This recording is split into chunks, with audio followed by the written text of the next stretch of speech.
able to use this tool called AI, and the attitude we have towards it is not necessarily a tool, but a thought partner. That certainly is a game changer. Welcome to a brand new episode of the M&A Mastermind Podcast presented by Cornerstone International Alliance. I am your host, Nick Olson. On this show, I get the opportunity to talk with the brightest minds in lower middle market M&A. Together, we discuss industry intelligence, deal management, shared successes, specialized expertise, and much more. If you serve the small to medium-sized business owner, this show will offer you tactics and insights you can use and implement now to become a master in M&A. Hey, everybody. Welcome to a brand new episode of the M&A Mastermind Podcast. My guest today is a member of Cornerstone International Alliance. He is one of the partners at ICCG based out of Dallas, Texas. I was just with him last month in Scottsdale. Got to spend 4 days with Grant and his partner, Dave. Please welcome my guest today, Grant MacQuilkan. Grant, how you doing? Really well. It's beautiful outside in Dallas. Awesome. Well, it was I just got done with a 22-inch snowstorm last week, so I'll take anything but that. And it's all melting now. So, in Wisconsin, winter and the month of March and spring, I was like, it was 70 degrees one day, and then 3 days later, we're getting 22 inches of snow. So you never know. But Yikes. Trending upward. It's like, these are the months where why do I live in Wisconsin? So yeah, exactly. But we have several of those. It's just on the other end of the thermometer. Right, exactly. So Grant, tell us, a little bit about your firm. You guys are based in Dallas. A little bit about your background, why you started the firm, and just some of the great work that you guys are doing.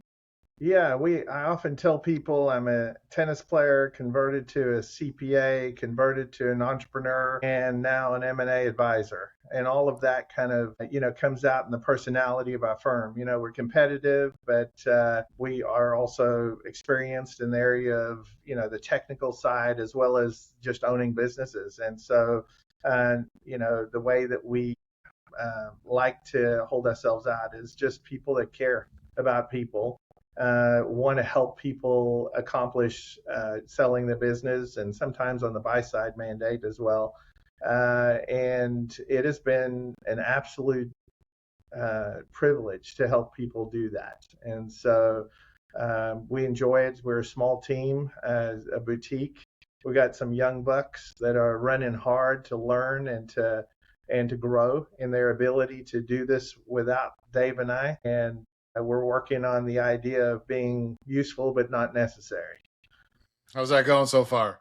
It's going actually really well. These guys are part of CIA is that they're not just learning from us, right? They're learning from a lot more people than just Dave and I, and they're getting different ideas and learning that there are more than just our way of doing things. And so they're actually taking advantage of that and learning a bunch on the way and becoming pretty good at what they do.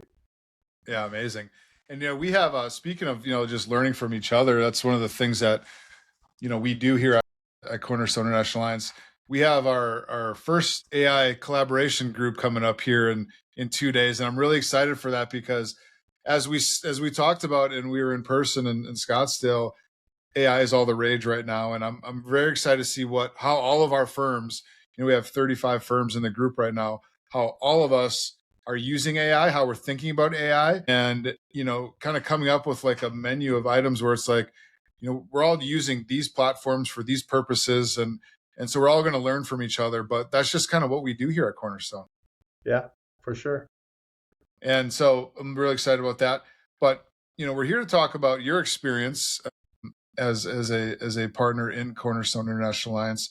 This was your second in-person conference, if I remember correctly. I think last year when we were in Miami, your firm was literally like less than a week part of the alliance, right? So yeah, kind of take us back to that Miami conference last year. What were your thoughts, just initial thoughts of the group, the conference, just the collaboration, and from being there, being so brand new to the group? Yeah, I remember coming away really excited about what I'd found. I remember using the phrase, I found my people. And what I mean by that is you're around a like-minded group that's very experienced and capable on top of that. and in a discipline that you don't really hang around too much. We're around all kinds of other professionals, but not necessarily around other people. And what I really loved was that people are collaborative, and the way I phrase it is not really collaborative. They're for you. They want you to be successful. And I told Dave, I said, dude, you cannot miss next year. You've got to be there. And you can correct me if I'm wrong, but I bet you we were the first two to sign up for this next one in Scottsdale. You know what? I think you're correct in saying that. And it's funny too. You said that a year ago, and both you and Dave came to Scottsdale, and we call it a CollabCon. It's a collaboration conference, and it was our second iteration of that, and we had it about a month ago. And Grant and Dave, were both there. And we always say we want at least one representative from each firm to attend if you can. And the more people that show up, the better it is. And so having the two of you from the same firm was great. And we had a couple others that did the same thing. And what would you say for both your perspective? Was it worth your time and to be there? Absolutely. And I'm not saying that just because we were exposed to certain things. I think both of us being there, I took unbelievably amount of notes, right? Several pages of notes, and because there's so many nuggets and comments and things like that spark thoughts. And because Dave and I are very different, we come from different disciplines. He's picking up different things as well. And there's some really smart people in the room, and they've come to sometimes different positions than you have. But a lot of times, even when they come to the same conclusions, you're going, well, it kind of gives you that confidence. So maybe I do know a few things, right? And it just there were plenty of opportunities for Dave and I to compare notes as well after the fact. Did you hear that? And maybe we should switch roles in certain cases with our team, and they're structured this way. Are we sure we're structured the right way? So it's not just the time of the upfront presentations. It's also just listening to the conversations and hearing how people do things and why. And the ability, honestly, to the approachability of everybody in the room is like, I can come up to the guy and say, hey, you said that you do it this way. Why do you do that? It's not like you're questioning somebody's, intelligence. You really are wanting to know so that you can learn from people. I don't want to say it's a safe space, because sometimes I feel real dumb around some of those guys, but there's just some great ideas, and then also knowing what is normal. A lot of times we think we're way out there, like we're so different in what we require. If you require, for example, a sell side QOV, for everything over $2 million of EBITDA, then you think, well, I'm just being, the guy that's, the fly in the ointment to the business owner. No. There are other people doing it, and it's more normative than what people say it is, right? And so it just gives you confidence, and it also gives you some great ideas, and just the numerous ways that you put everybody in the room in different sort of forums just helps that happen. Does that make sense? Yeah, absolutely. And that's why we do it. And we'll get into those, different types of segments or situations we have come up. But I love the fact that you said, you learn from each other, but you also get validation from what you guys are thinking, because, every firm in our group is pretty experienced. They're, in M&A and business ownership. They've done a lot of deals, pretty smart, intelligent people running, high quality firms.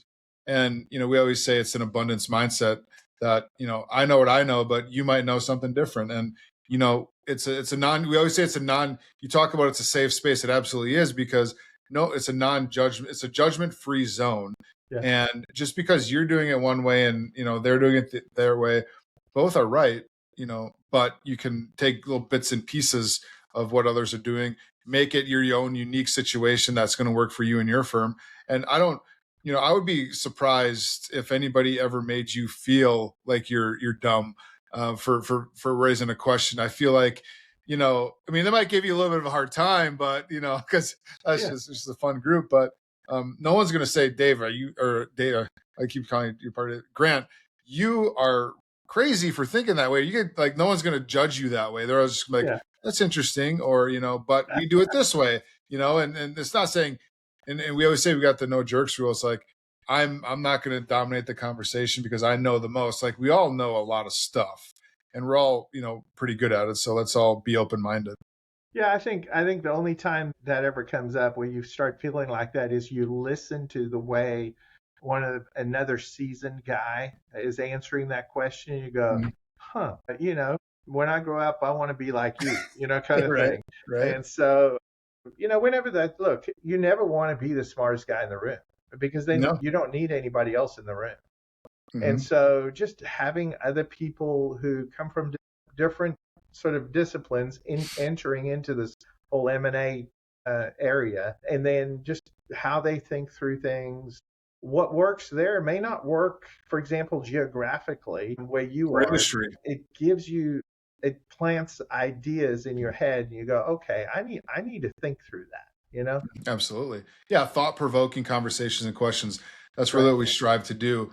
And you mentioned the different segments that we provide. And day one, we get there and we're talking about, what does a successful 2026 look like for you and your firm? We had a mastermind discussion on, you know, business development, the $1 million question. How are we all finding clients? And we also talked about I talked about the AI thing, like what is everybody doing with AI? And that was the first part of the first day was these, we call them mastermind discussions, where we're getting together in small groups and we're covering a topic. And your group of 5 or 6 or 7 people are, and there's 4 other groups like that are having the same conversation. And then we all come back and kind of, talk about, the highlights. And inevitably all 4 groups have different highlights, some overlap, but, not only can you benefit from a conversation for 45 minutes with 6 individuals, but now you understand what everybody else, you know, talked about. Tell us a little bit about your experience, some of those mastermind discussions, Grant, that you had while we were at the conference. Yeah, in that particular one, the whole business development thing, I mean, we're all interested in that, right? But when you start talking about that, you generally think through, you know, ways of marketing. You know, that's sort of the normal sort of discussion that you'll get with other people. In this particular case, it morphs into what tools are you using? And then a very, very useful piece was who in your firm is doing it. And so it's not just, what you're doing. It also helps you kind of in our long sales cycle that is typical in this business. There's there's a lot of touches that happen and there's a lot of presentations that happen. And in the process, if you're limited to your own ability to do all of those pieces. You can't get much done. So knowing what other firms are doing with giving pieces of that process away to some of their people, now giving it to AI and AI agents as well. Those are the kinds of things that are super helpful in going through that. But I think the other piece is just you know, for example, when we're in Scottsdale, there was one, we were busy in the middle of crazy changes in the software as a service world. We're in the middle of trying to figure out how to market a very niche company in that world. And there was another guy who had a contact with a strategic buyer in that world, and he's in the SaaS world, all the time. And so while you're talking, you're not just getting ideas, you're actually getting practical help that is super helpful. Hey, you need to talk to this guy because Joe can put you into contact with 2 or 3 people who might be interested. There's those, it's not when you say business development, you're not talking about, okay, you need to sharpen up your logo. I mean, it's Right. it's way more than that when you're getting together with people at that level. Not only are you learning and understanding how people are attacking it, but also, like you just said, you're getting connected with the right people at the right time, and hopefully they can move your deal forward.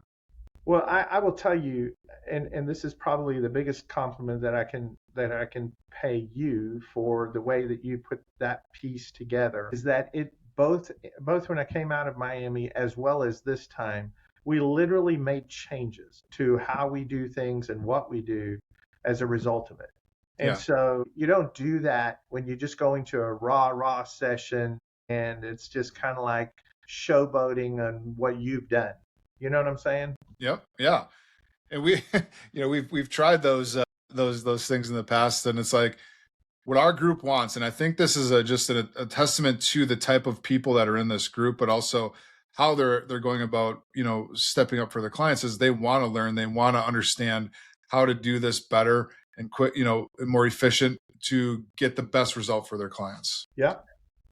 And yeah, it's like we can give you like I said, the rah speeches, and you guys are amazing and good luck and let's have a great year. But it's like, let's be more practical. Let's dive into the weeds on how we're doing each of these things.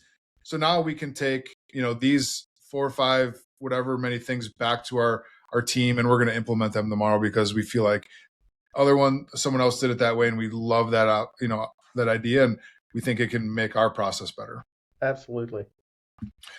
Then we went from, mastermind discussions to deal collaboration segment, which is a way that also fosters a lot of collaboration. So basically what we do is, we had 25 people in the room. Every firm got a chance to stand up and pitch their deals to the rest of the group. And, for me, it's twofold. It's one, now we're all learning who's working on what kind of deals, what industries, who's got active, deals in this space, who's closed deals in a certain industry. But also now we're fostering collaboration and connection and being able to help each other out. And so Dave, or I keep calling you Dave. It's probably better. Grant, what was your experience with our deal collaboration segment? And what are some things that you got out of that for your own firm? This is kind of weird, but I am not known for my lack of words. But I got so much out of listening to the way those other guys were answering questions as to how they were structuring deals. And, if we are, I think we're really good at the way we structure deals. It's got to do with my tax background, the multiple transactions that we've done over the years to get around difficulties. But man, some of those guys, they are thinking out of the box, which is really key in our world, right? So when you're doing lower middle market companies, there's always hair on deals. And so you listen to these guys and you listen to how they navigate the challenges that come with the lower middle market. And you go, okay, there's an expertise here that I need to listen. I need to shut up and listen, basically. And, and then when we asked them or when we presented, a little bit of what we're facing, you get the whole, have you ever thought about XYZ? And, it's not basic. Most of the time, because they know you're not an idiot, but they're asking you, have you thought about, something that's fairly a sophisticated solution, maybe a possible solution, even who you market a company to. It's not just how you get around those things. It's also, hey, people in this industry might be interested in that. Or people at a little bit higher up the food chain may be looking for something like that. It's super helpful, But again, even as I listen to the advice that are given to other people, I don't feel quite as dumb when it's advice headed somewhere else and I can learn from it. That's hilarious. And look, some guys have way more experience than we do in certain industries. And I'm like, okay, take note of that, not just because I have access to that expertise as a CIM member, but also because I'm learning, right? And yeah, you're going to put that away for future. Like, hey, I remember that individual was just closed 3 deals in XYZ industry. I'm going to call him because now I got the deal in the same space. Exactly. And what has your experience been like, just, whether it's at a conference like this, even at dinner or, at the social activities you did, or even just picking up the phone and being like, hey, I got this deal, like just picking someone's brain. Like, what has your experience been like that? People have been willing to share and helpful? Yeah, I think that's where I came up with the phrase, people are for you. There, and I don't know that, um, I don't feel, um, I don't feel like it's a conversation like I have with Dave, for example, right? Because we're business partners, we've been business partners since 1998. But there's a for you thing there that makes them, um, I use this saying, you got to be receivable. You can't come across as arrogant and know it all, and not wanting to learn, or even listen to the other person. It's a big problem we have in this country today. Just and I've always found these guys and the ladies to be super receivable. In other words, just they're not coming at you or arguing with you. They're actually just wanting you to do well. And it's always come across in every conversation that we've had. This episode of the M&A Mastermind podcast is powered by Cornerstone International Alliance, where leading M&A firms come together. As part of this international network, you get access to global opportunities, over 200 M&A experts, enhanced collaboration and knowledge sharing, and some of the best M&A tools and resources available, all to help you take your firm to the next level. Ready to join this exclusive network? Visit cornerstoneia.com/new member today. Another thing we do is we bring in a couple of keynote speakers to our conferences. This year we had two. One was in person, one was virtual. And, we always talk about practicality to what we do now. Two of them, I think, our two speakers this year were very practical. Was Ivy Confrey. She talked in person about becoming an AI-driven leader. Like we said before, AI is all the rage right now. And she was able to come in and talk to us about, she talked a lot about prompting and how you look at AI and how an AI can be an extension of your workforce and how you go about prompting it to get the results that you're looking for. And then we had a world-renowned speaker, Mark Levy. We brought him in. He talks about differentiation and how you can set yourself apart from the rest of the industry. So generally speaking, Grant, what were your takeaways or thoughts on the two speakers that we had and what they talked about? Yeah, game changer. That's kind of funny. The practical approach of the AI talk. And I started to think about this, and it's like, especially for us older guys, and really that makes me out like I don't know what I'm doing. But I mean, Dave and I own three technology companies for 14 years. We know technology, we know what it does, but we have to be motivated sometimes to not yell at the kids next door, in the next door office, to tell them what to do, what you need, right? Because it's such a great tool if you understand the benefit of using it. And she sat down with us and literally, practically, while we were doing it, showed us how to benefit in a way that was super unique, I thought. And, again, I'm not a complete idiot. I mean, I joke that, I'm not a donkey that needs to learn how to drive a tractor, right? I know computers, I know technology, but the method that she presented was a game changer in the way that I use AI on a daily basis, as well as just even preparing presentations, deep research, all those kinds of things. And it gave me a great vocabulary as well. A lot of things that we do is we're talking to people and we're helping others all the time. And giving us the right vocabulary was super helpful. That's, that formulation of query that she taught us will go a long way in our firm to help us do a lot of things. I think the time with Mark was maybe Dave and I benefited more than anybody else in the room. I'm sure. I don't think anybody else benefited as much as we did.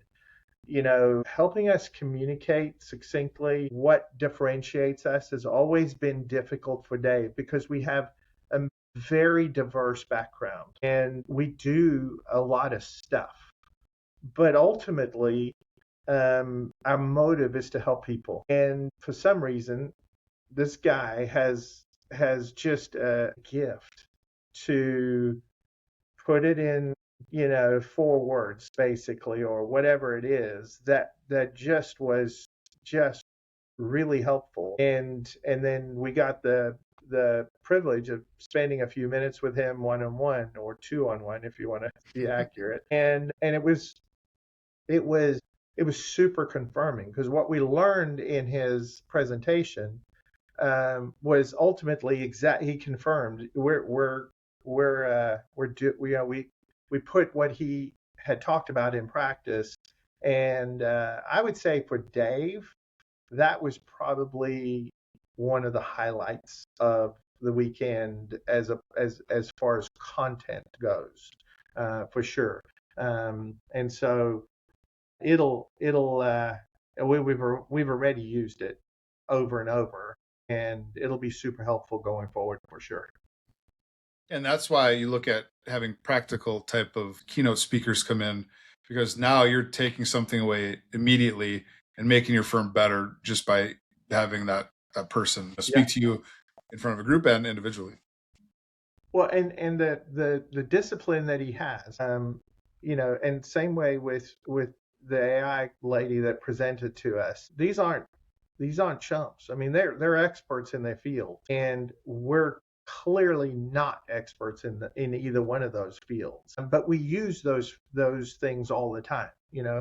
And so super helpful. Thank Yeah, you for putting that together for sure. absolutely.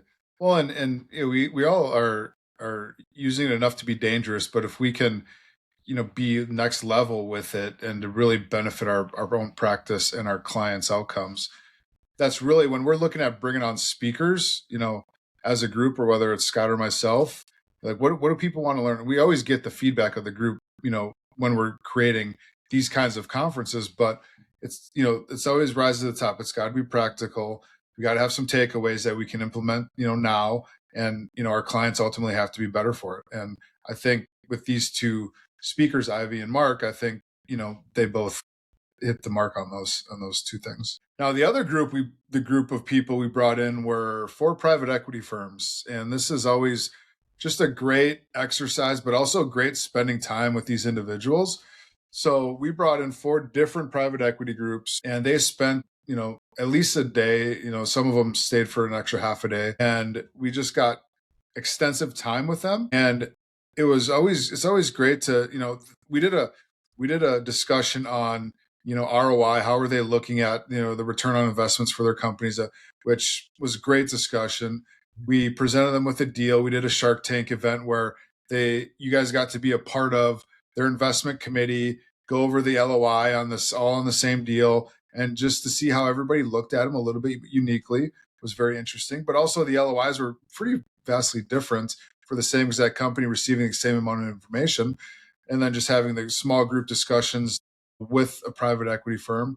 But then, we got, social time, dinners with these guys. The next day they came and we talked about pitches and what can we do better on our pitches to better get in front of you guys. And so just overall, what was your time like with these private equity groups and their willingness to come in and be open books with us? Yeah, that was one of those things that I told Dave about the year before. Hey, you won't believe what they did. This is great. This is so good. It's so helpful, because most of our transactions on the sell side we're selling to private equity groups, and so it was so insightful, knowing a little bit about the inside workings of the other side of the table. Just super helpful. I think also it helps that the private equity groups that you've pulled in, they're not necessarily the same. Right. They're not looking for the same thing, but they seem to be, you know, decent guys. These guys look at thousands of deals, and they do a handful every year. And so, you can, I don't know. I mean, I don't want to say that that's an excuse to be an idiot or a knucklehead, but, They've got, I mean, you've put together a good team of guys that really helped. What also had that I want to help you kind of attitude, which was really helpful. I know they're looking for the opportunity to source deals through us for sure, but they just seem to be really good guys. And that made them approachable, and so we could kind of get under the hood a little bit in those social times. That was a little bit more than maybe what they would present, in a big group setting. Yeah. But I thought what you did this year was and asked them to, when you exit, Yeah. what do you look for, when you're going to exit? And it's kind of funny. It wasn't really the point of what they presented, but I think the biggest thing was when one of those guys said, "Hey, just so you know, the week after we buy a company, we have investment banks and larger groups start sweet talking us, because they want to buy it or they want to help sell it." And Right. so, Dave and I looking at each other, we've been, you know, working with this one firm or one company, manufacturing company, and they're at, $75 million worth of sales. They're waiting until they get 120, and then they're going to go to market. And I'm not giving them anywhere near the kind of detail that would let them believe that I know that industry very, very well. And just knowing that there are investment bankers out there that are giving them that pitch that these guys got, we got to up our game. And so consequently, on Monday, I'm going to be a whole lot more prepared for a meeting that we have that is not going to be done. The deal's not going to be done this year. It's going to be done in next year, mid-year maybe, if they reach their sales goals. And guess what? I'm going to tell them on Monday everything they need to know about their industry, because not that they don't know it, but I want them to know that I know it way ahead of time. And we would romance them for a year and a half without really displaying our expertise. And that's changed. And we won't make that mistake again. That's pretty amazing. Yeah. And so just and again, that wasn't the purpose of that whole presentation. It was more to go through the pitch. But that's what I got out of it. And so you just don't know exactly what you're going to take away, that changes what you do in your firm. It's a completely different objective. You didn't plan that, but that was my takeaway. Yeah. Well, and you might take this away and I might take that away. And, we all look at it uniquely, but if we can put these really, experienced, intelligent, people in front of you, these buyers that are open books, that are willing to help you out, I think, just a lot of great things can come out of that. And Yeah. I do think, kind of that aha moment for you guys, it sounds like, with that discussion is like, I need to be doing a better job of that. And I got this prime example that I'm going to change now, and we're going to, do this and see how it goes. And hopefully we're staying top of mind, and we're definitely going to get that opportunity to sell a company when they get to that benchmark. Yeah. I think we work really hard on being likable way ahead of the time they go into market. And by that time, they may go to somebody else that they don't really like, but they seem like they know what they're doing. You know what I'm saying? And it just upped our game in that area. Yeah. Well, that sounds like a successful segment with those individuals, and yeah, they were great. And we do try to find a different variety. Actually, three of them were private equity groups. One was a family office, Right. and just how they look at these opportunities, uniquely. And like you said before, I think we asked them, a couple of them, like, how many deals do you see come across your desk in a year? I think it was like 3,000, 5,000. Well, how many did you actually buy? 10, maybe four, Yeah. like, Yeah. so it's always like, well, how do you separate, how do you get your deals to the top of that pile, stack of deals on your desk? And and I think, just like you said, that pitch and how we can separate ourselves. And it's always like, what information do you want to know, do you need to know, and what don't you care about? Like, what are we wasting our time on in a sim that you don't even really care about? That was the key takeaway in Miami. Yes. The first conference was, oh my gosh, I'm spending half of my time on stuff you throw in the trash can. That's crazy, you know? Yep. Stop putting that stuff in there. Yeah, But exactly. yeah, just, it's getting smart people, successful people, driven people in the same room, and a lot of great things can happen. Now Yep. we got outside the conference room, and this is another thing, because you go 3 days, straight of 8-9 hours in a conference room. I think we're all gonna, go nuts.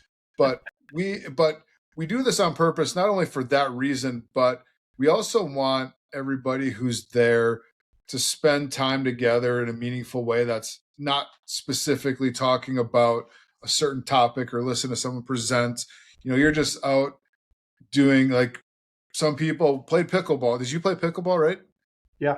Yep, pickleball. Went to a baseball game. Some went on a hike. We went out to dinner with the private equity groups. We all went to, a pop stroke and did mini golf together as a big group. And it's just getting out, but also spending meaningful time together to develop those, you're still talking business, in most cases, right? But now Right. you're developing relationships, trust, rapport with these individuals. And that's something that you can't really replicate anywhere else but in person, and even in social events, that we're networking. What did you take away from that time that you had outside of the conference room with the other members of the alliance? You know, it kind of validates your filtering process, I guess, on who can join. It's you get to know people's character when they miss a 2 foot putt. You know, or hit a ball into the net. no, look, it's. I mean, I say that jokingly. I think you have conversations where you're catching up with who they are as a person. Man, I like this guy. I can do business with. I trust him. You just you kind of get to know them. But on a practical side, I took 2 Uber rides with one of the members in a neighboring state, and when we were over in Miami on the first conference. And this last year, he's referred 3 or 4 prospects to us, and so and could be a source to help us, refer him some business that he does. He's referring business because he doesn't do this particular niche, and doesn't want anything to do with it, but he wants to take care of his clients, Right. his network of people. And then on the flip side, he does some things that we don't do either. And so it just so this year, I made a point of, you know, playing pickleball with him, not because I can get more out of him. It's just that I enjoyed interacting with him during the year, and it was fun. We started a friendship, and so you can do friendship, over Zoom, but it's a little difficult. And then you get together and you kind of hang out together, play pickleball, you play putt putt golf or whatever it is, and all of a sudden you're able to make those relationships a little bit stronger. You feel a little bit more free to ask questions and get to know the person professionally so that you can help each other in the process. And that casual time is not just me and that guy. The casual time is when I listen to another guy ask him questions. And I'm just kind of in the middle of a putt and I'm going, that's an insightful answer, and it's you know and it can be stupid stuff like how you handle a family matter. It doesn't have to be business or anything like that, but it affects your business, right? And so those are incredibly helpful.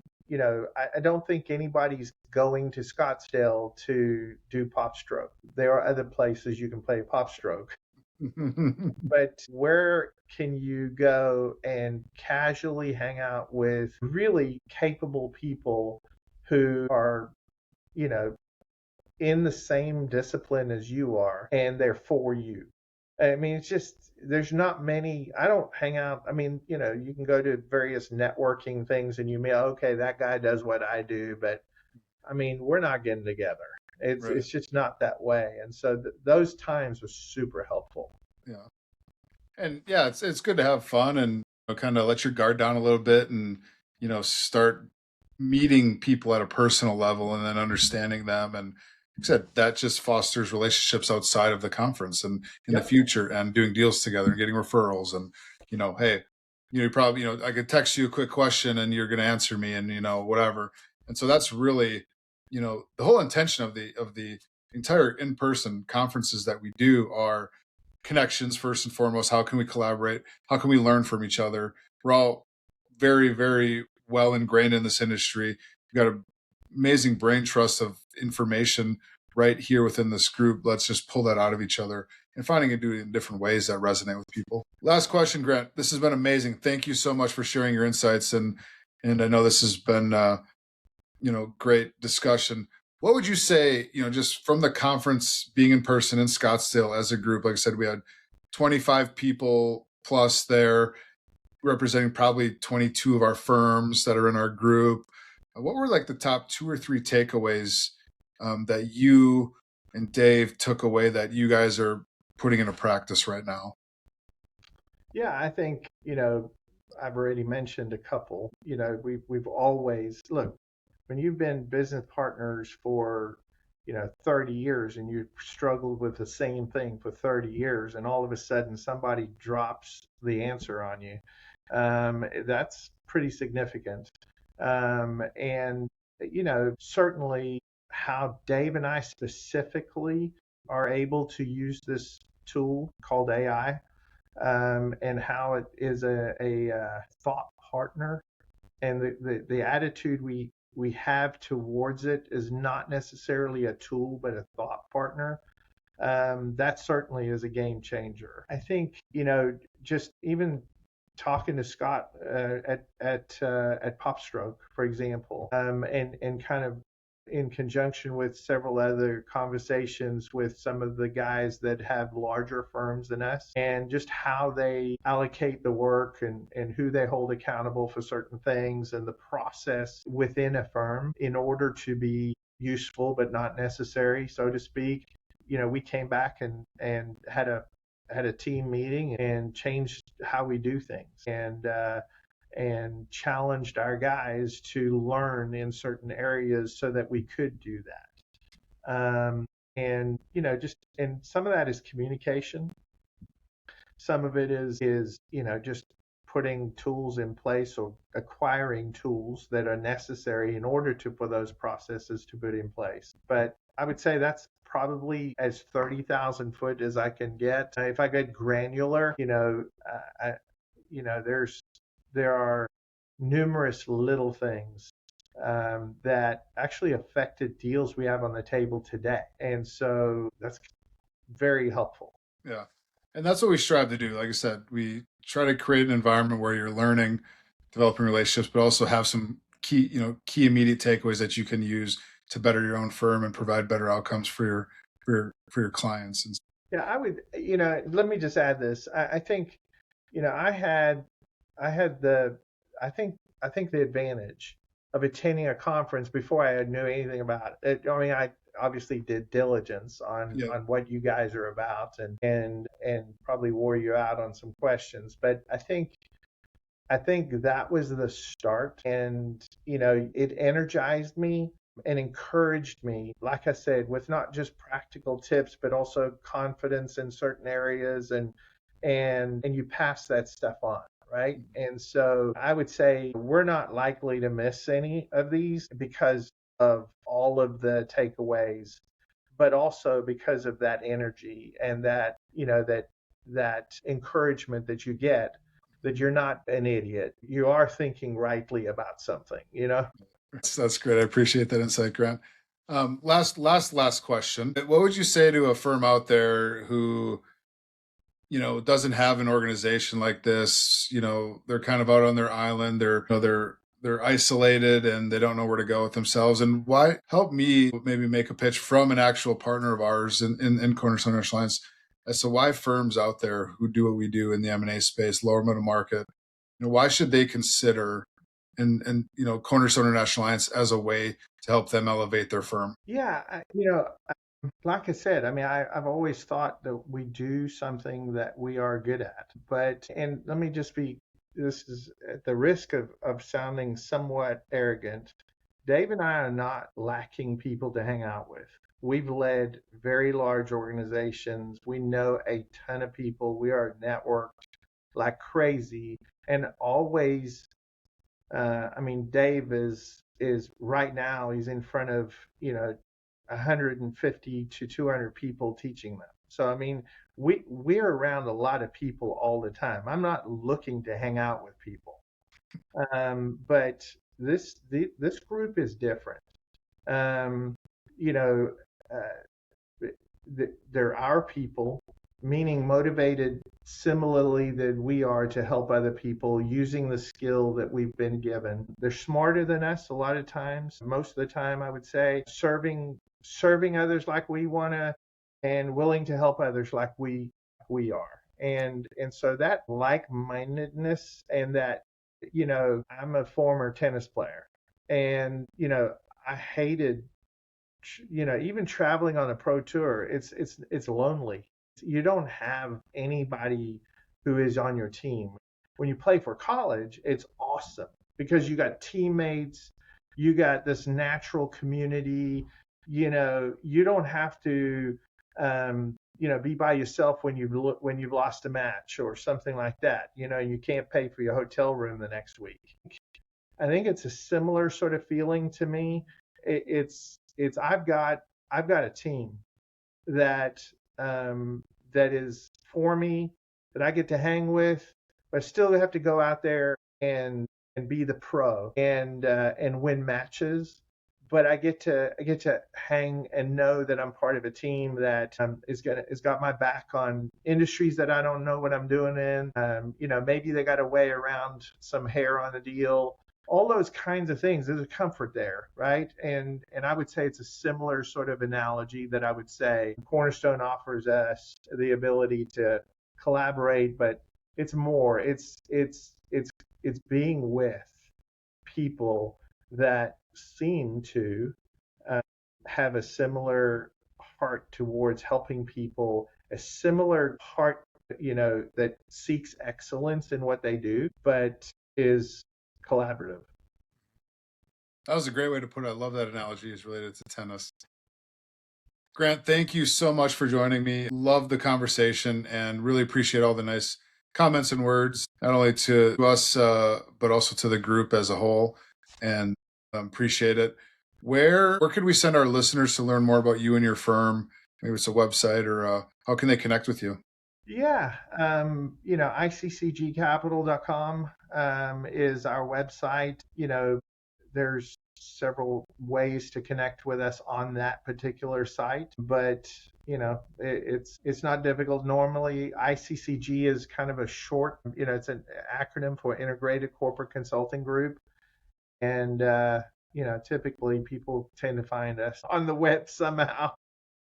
Perfect. But Yeah, definitely connect with Grant and Dave. Like I said, as you can tell by our conversation here today, they're more than willing to help out and a valued client or partner of Cornerstone International Alliance. So thank you, Grant and Dave, for being a part of this group, making this group better, elevating it up to the level that it is.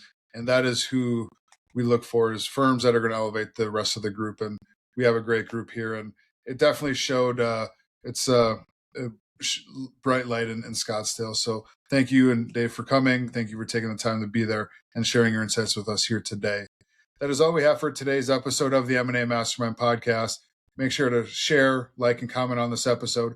Pass it on to anybody you think might benefit from our conversation. Make sure to subscribe to the podcast wherever you listen to them and get notified every Thursday morning when a brand new episode airs. And thank you for tuning in every week. Take care, everybody. Until next time. Thank you for joining us on this episode of the M&A Mastermind podcast, and a special thank you to our presenting sponsor, Cornerstone International Alliance. If you enjoyed today's discussion, don't forget to like, share, and comment. We'd love to hear your thoughts. Make sure you hit that subscribe button so you never miss an episode. We'll be back next week with more insights, strategies, and real-life experiences to help you take your M&A game to the next level.